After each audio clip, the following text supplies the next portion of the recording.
So here I'm going to write their incomes using the multiplier approach, meaning these would be their incomes or X is some number in, say, in rupees.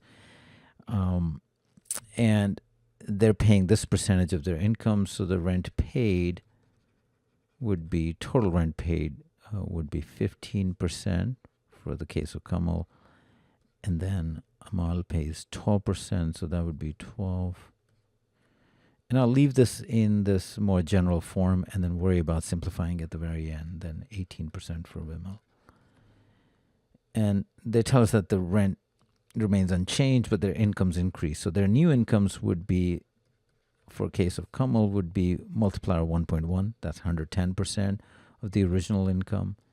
And that for Amal would be 1.12 times 6x, and then finally 1.15 times 5x. So their combined income is that.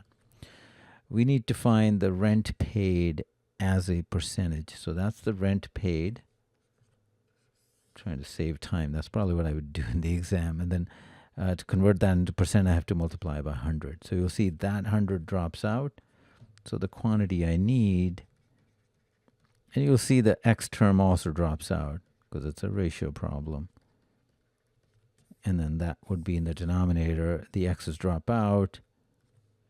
And then I can compute this 120, 12 times 6 is 72, 90.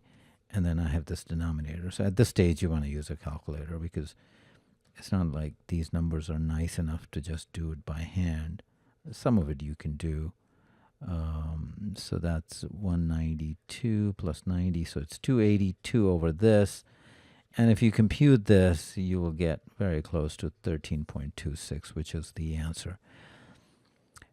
Now, there's one other thing we can do conceptually is that if we compute the original rent ratio, which would be that, which we just did, 282, divided by, so without the increase, so that would be 8 plus 6 plus 5, you'll find that that turns out to be 14.84%. So we know that can't be the answer.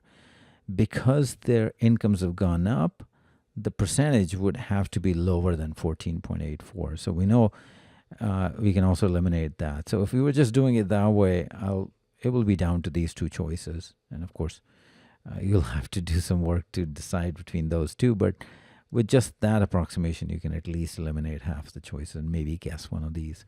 But of course, doing it directly, getting the answer is the most efficient. So to summarize, the answer is B.